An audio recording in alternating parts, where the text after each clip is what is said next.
All right, let's take a look at your traffic update for this hour. Now, as I like to do, I like to warn you of some problem areas that you should probably avoid. So let's take a look at 2 or 3 roads that have some really heavy traffic this morning, starting right here. Now, this is what we are looking at. As you can see, the heavy traffic on Thika Road. This is the Embu Nairobi Highway. That's probably somewhere that you might avoid this morning. Coming out of Muthaiga, Limuru Road as well.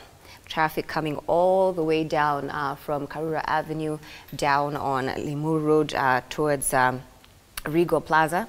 That's another area that you might want to avoid this morning. Let's see what else is happening. As usual, South B. Heading into town on Mombasa Road. You'll see there's a buildup of traffic coming up into the Nyayo Stadium roundabout just there. So that's heavy magenta there. Might want to avoid that area. Now, there's a couple more, but right now we're going to link up with our reporter, Kimani Mbogwa. We missed you yesterday, Kimani. I understand he's on Waiyaki Way. Good morning. Tell us what the traffic situation is like there. Good morning, Joey. It's a bit of a cold Friday morning, but in the CBD, traffic doesn't look that bad. This is at the University roundabout, just at the end of Waiyaki Way, which starts right behind us. The guys who are coming from Limuru and the sides of Eldoret from the Rift coming into town, this is what you use the road. It doesn't look that bad. In fact, the police officer who's right here clears it very fast. So this, what you see here, has just packed up in the last 2-3 minutes.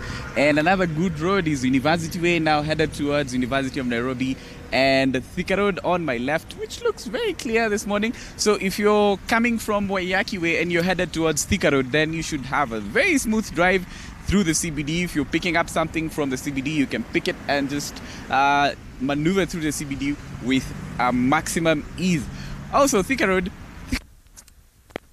not for long. So the problem on Thika Road is because it is a super highway, and it feeds. There's so many people that are coming from central Kenya towards the CBD. Remember, it's the major feeder road from that part of the country. So when you're coming from that side, if you leave around Roysambu, Kasarani, let me give you a tip of how to escape the Thika Road traffic between Garden City and Mathare, and the stretch between Utalii College and Pangani. Now, how to escape that? Very simple. You can use the bypass. That's it. If you have some fuel to spend, and if you want to do some speed, you can use the bypass and go into Kiambu Road, and then you're going to come into Thika Road at Pangani. That's where you're going to come out. So you'll have avoided all that traffic. That is, if you hate traffic and you have some fuel to burn, and you also need to do some speed on the bypasses, you can use that stretch and come out at the Pangani bypass. That's the only way to avoid the Thika Road traffic. And if you're coming from Mombasa Road, not many options for you, because again, even if you use the bypass and come out at Langata, you still find traffic. If you use Magati, you still find traffic. So not many options coming from Mombasa Road. And Uhuru Highway on direct ahead of me, it's also not looking bad at all. In fact, the town CBD is not much of a snarl up. So if you're coming through CBD to do some errands in the morning, that might not be a big problem. Traffic might not be a big problem for you. And of course, some other quick news for those of you who love hip hop. Lil Wayne has just released an album a few minutes ago. I'm listening to it right now. Came to us. The Catafy, that is Joey. All right.